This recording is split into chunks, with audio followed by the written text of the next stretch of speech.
चुड़ैल रात भर गांव में घूमती और गांव का जो भी आदमी उसे दिखाई देता उसे वो घायल कर देती।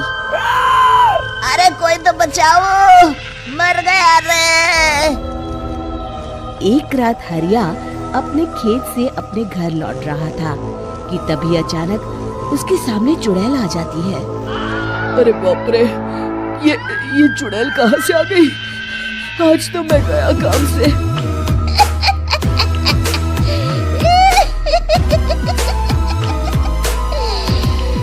आज मुझे मेरा शिकार मिल गया।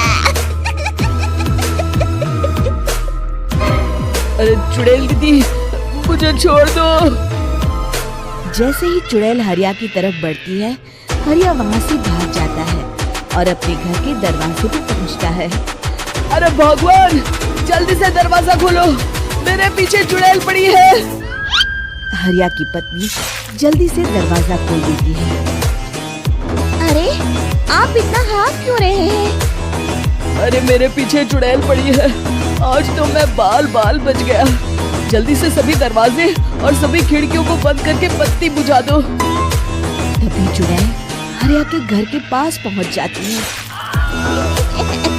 अरे वो आदमी कहाँ गायब हो गया? मैं भी देखती हूँ आखिर कब तक बचेगा। मैं अपने शिकार को इतनी आसानी से नहीं छोड़ती। इतना कहकर चुड़ैल वहाँ से चली जाती है।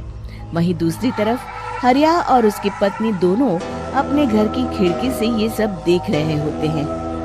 अरे बाप रे, ये तो बड़ी डरावनी चुड़ैल थी। अगले दिन ये बात आग की तरह पूरे गांव में फैल जाती है और धीरे धीरे लोग चुड़ैल के डर के मारे शाम होते ही अपने घरों से बाहर निकलना बंद कर देते हैं। कुछ दिनों के बाद भाई, मैंने तो इस चुड़ैल के डर के मारे रात को अपने खेतों को पानी देना बंद कर दिया है। कहीं मेरी फसल सूख गई तो मैं तो कहीं का नहीं रहूंगा। साहूकार का कर्जा कैसे चुकाऊंगा? अरे भाई, पूरे गांव वालों का यही हाल है। पता नहीं ये चुड़ैल हमारे गांव में कहां से आ गई।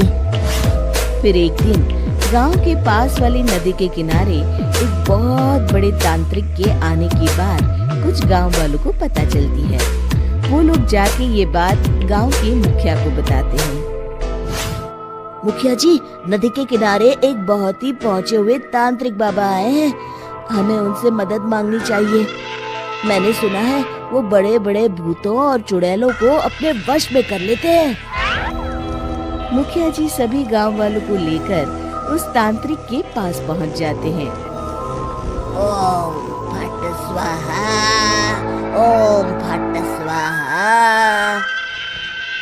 तभी तांत्रिक अपनी बंद आंखों को खोलकर कहता है, क्या बात है? तुम सब लोग यहाँ क्यों आए हो?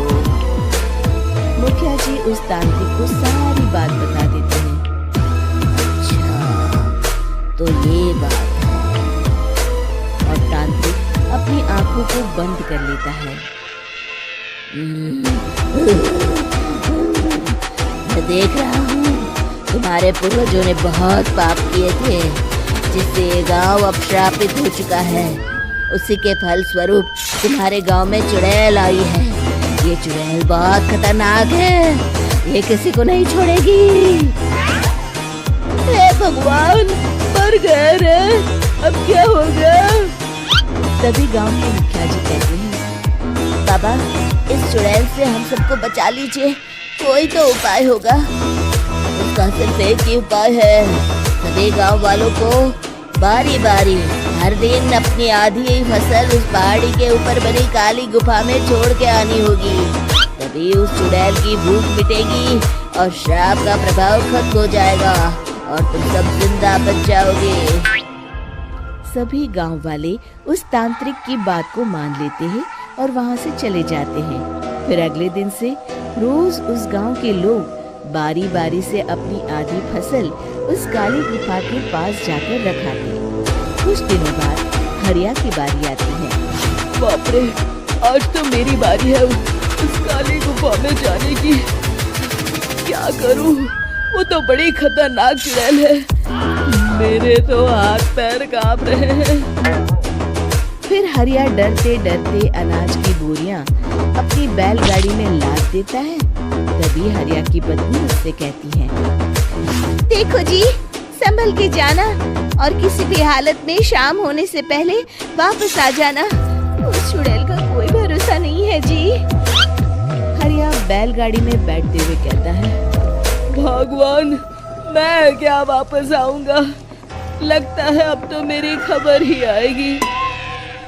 इतना कहकर हरिया वहां से चला जाता है। रास्ते में जंगल से गुजरते हुए हरिया की बैलगाड़ी का एक चक्का बड़े गड्ढे में फंस जाता है। हे भगवान, अब ये क्या मुसीबत है? हरिया नीचे उतर के पूरी ताकत से अपनी बैलगाड़ी को गड्ढे से निकालने की कोशिश करता है। बहुत देर मेहनत करने के बाद हरिया की बैलगाड़ी उस गड्ढे से बाहर निकल जाती है। हे भगवान, अब तो शाम होने वाली है। आज तो मैं गया काम से। जैसे तैसे हरिया काली गुफा में पहुंच जाता है। अरे मर गया रे, यहाँ तो चारों तरफ डरावना माहौल है। मैंने यहाँ आने में बहुत देर कर दी। कहीं चुड़ैल नाराज न हो जाए। हरिया अनाज की बोरियां वहां रख के जैसे ही जाने लगता है, तभी उसे किसी के आने की आवाज सुनाई देती है। हरिया एक कोने में छुपकर अंदर देखने लगता है। चुड़ैल वहां आती है और फिर अपने चेहरे से नकली चुड़ैल का मुखौटा निकाल देती है। हरिया ये देख के हक्का बक्का रह जाता है। तभी चुड़ैल कहती है, भैया यहाँ आना। आज तो बहुत अनाज आया है। इसे मिलाकर अब हमारे पास ढेर सारा अनाज जमा हो गया है। कल ही हम इसे शहर में बेच आएंगे और माला माल हो जाएंगे। तभी अंदर से नदी के किनारे वाला तांत्रिक बाहर आता है। अरे, ये तो तांत्रिक बाबा है। हाँ, अब तो हम दोनों की जिंदगी मजे में कटेगी। गांव वालों को बेवकूफ बनाना इतना भी मुश्किल नहीं था। लोग तो तुम्हें सच में असली चुड़ैल समझते हैं। हाँ, तुमने सही कहा। अब ये गांव वाले चुड़ैल के डर से जिंदगी भर इस काली गुफा में अनाज पहुंचाते रहेंगे। अच्छा, तो ये बात है। ये दोनों पूरे गांव वालों को बेवकूफ बना रहे हैं। अभी जाकर सबको बताता हूँ। हरिया उन दोनों की पूरी बातें सुन लेता है और जल्दी से वापस गांव में आता है। गांव वालों को पूरी बात बता देता है। इससे पहले वो दोनों हमारा अनाज लेकर शहर जाए, हमें उन दोनों को पकड़ना होगा। उधर दूसरी तरफ नकली तांत्रिक और नकली चुड़ैल बनी औरत एक बड़ी गाड़ी में सारा अनाज लाद के वहाँ से निकलने की तैयारी कर रहे होते हैं। जल्दी करो, इससे पहले हमें कोई देख ले। हमें यहाँ से निकलना होगा। और तभी वो दोनों देखते हैं कि सामने से सभी गांव वाले अपने अपने हाथों में मशाल लेके आ रहे हैं। दोनों बुरी तरह डर जाते हैं। रुक जाओ, तुम दोनों का भांडा फूट चुका है। अरे मर गए रे, ये गांव वाले कहाँ से आ गए? तुमने क्या सोचा इतनी आसानी से यहाँ से निकल जाओगे? ये अनाज हमने अपने खून पसीने से दिन रात खेतों में मेहनत करके उगाया है। दोनों मुखिया जी के पैरों में गिर जाते हैं। हमें माफ कर दीजिए। हम दोनों एक नंबर के कामचोर हैं। बिना मेहनत किए पैसे कमाना चाहते थे। हाँ, अब हम आगे से मेहनत मजदूरी करके पैसे कमाएंगे। हमें कुछ मत करना, हमें छोड़ दीजिए। इतना कह के दोनों गांव छोड़ के भाग जाते हैं और सभी गांव वाले फिर से खुशी खुशी रहने लगते हैं।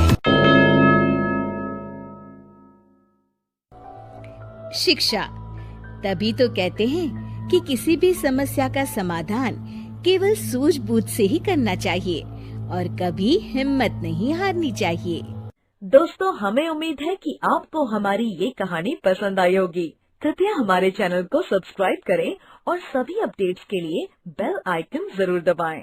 और हाँ, वीडियो लाइक और शेयर करना मत भूलिएगा। Bye bye.